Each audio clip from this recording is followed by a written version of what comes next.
Good afternoon sir. जैसा कि आप हमें देख रहे हैं तो दिस इज केमिस्ट्री डिपार्टमेंट का हमारा इस साल का टॉपिक है कैसे हम नैनो एनकैप्सुलेशन की मदद से फिश प्रोडक्शन को इंक्रीज कर सकते हैं। तो हमने जैसे कि हमारा देखा जाता है कि हम फिश प्रोडक्शन करते हैं तो फिश प्रोडक्शन में ये है कि वाटर सोर्स कंटेमिनेटेड है हमारे आजकल ज़्यादातर, तो उससे जो हम पानी ला रहे हैं उनके कारण फिशेज और पॉन्ड्स में बैक्टीरियल इन्फेक्शन होता है और बैक्टीरियल इन्फेक्शन के कारण हमारे यहाँ 10 से 20% कंटेमिनेट हो जाती है। 10 से जो 20% फिशेस हैं जो पॉन्ड पे प्रोड्यूस हो रही हैं वो डाई आउट कर जाती हैं और वो मर जाती हैं। साथ ही साथ बैक्टीरियल इन्फेक्शन के कारण ये होता है कि जो बची हुई मछलियां हैं उनकी क्वालिटी डिग्रेड होती है और उनका जो साइज होता है उसमें बहुत इफेक्ट पड़ता है। जैसे अगर आपकी कोई मछली 4 किलो 5 किलो की पैदा होती है जनरली, तो उसका साइज घट के 2 किलो 2.5 किलो के अराउंड पहुंच जाता है, क्योंकि उसकी ग्रोथ को इनहेबिट करते हैं ये बैक्टीरिया। तो इन बैक्टीरिया के लिए हम सबसे पहले सॉल्यूशंस लाए थे एंटीबायोटिक्स का, पर एंटीबायोटिक सॉल्यूशंस के साथ हमें साल 2 साल में ये दिक्कत आनी शुरू हुई कि एंटीबायोटिक्स ने इन पे एंटीबायोटिक रेजिस्टेंस पैदा हो गई बैक्टीरिया में, क्योंकि ये बहुत जल्दी डेवलप करते हैं बैक्टीरिया, तो इनमें एंटीबायोटिक रेजिस्टेंस पैदा हुई जिसके कारण हमारे एंटीबायोटिक्स का इस्तेमाल साल 2 साल में बंद हो गया और वो हमारे लिए उतना कारगर नहीं रहे।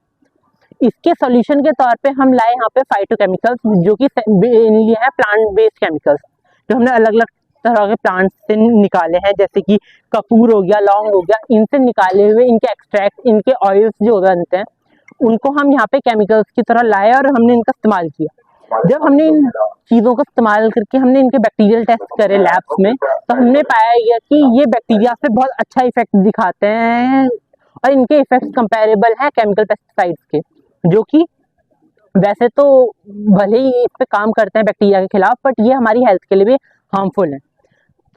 जब हमने इन चीज़ों को किया तो इसके बाद हमें ये देखा गया कि इन चीज़ों के साथ हमें एक दिक्कत आई। फाइटोकेमिकल्स में मेन दिक्कत ये है कि ये कंपाउंड जो होते हैं वो एरोमेटिक वॉलेटाइल होते हैं बहुत ज़्यादा, तो ये बहुत जल्दी उड़ जाते हैं गर्मी में, वो हाई वेपर प्रेशर होता है इनका। दूसरा ये है कि ये यूवी रेडिएशन में, धूप में बहुत जल्दी डिकम्पोज कर जाते हैं, फोटो डिकम्पोजिशन बहुत तेज होता है इन केमिकल्स का। तो अगर हम इनको डायरेक्ट फील्ड्स में या डायरेक्ट पॉन्ड्स में अप्लाई करते हैं तो ये डाई आउट कर जाएंगे, ये केमिकल्स बचेंगे नहीं हमारे पास आगे यूज के लिए। तो इस चीज को हमने काउंटर करने के लिए हमने इनके चारों तरफ करी बायोपॉलीमर की कैप्सूल। तो जब हमने इनका बायो इनकैप्सुलेशन किया, इसने हमें 2 फायदे दिए।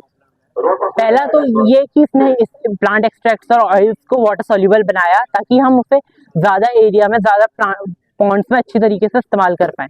दूसरा, इन्होंने हमें ये मदद करी कि इन्होंने डिकम्पोज होने से बचाया और इन्होंने हमें एक स्लो रिलीज मैकेनिज्म दिया। स्लो रिलीज में ऐसा कि जैसे हम किसी केमिकल को कहीं पे डालते हैं तो वो बहुत जल्दी वाटर में डिजोल्व हो जाता है और वाटर स्प्रेड आउट कर जाता है, और उसका अमाउंट हम रेगुलेट करने के लिए हमें उसको बार बार डालना पड़ेगा।